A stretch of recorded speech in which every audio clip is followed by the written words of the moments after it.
कमला नदी में एक बेर बाढ़ एले तो बाढ़ एले तो एक लबका छौड़ा जींस पैंट सब पहनने आ लबका छौड़ा सबके तो हेल होइए नहीं किया गाम गाम में सब पोखरी तो भत्थन भेल जाए तो घाट पर किनकी दूर गेले कि भसिया गेले कनी डूबे लगले। अब डूबे लगले तो उमडुम करे ताबे ओकरा दिखाई दे कि ऊपर में सरस्वती महारानी बीना बजा रहले या किछ जैसे गुनगुना रहले गाबि रहले। छोड़ा सरस्वती महारानी से निहोरा कर, हे सरस्वती महारानी बचा ले डूब रहल छी।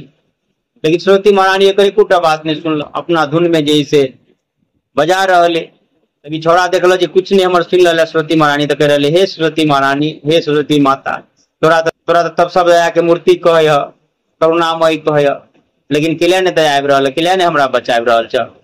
सरस्वती महारानी कहलकै अरे बौआ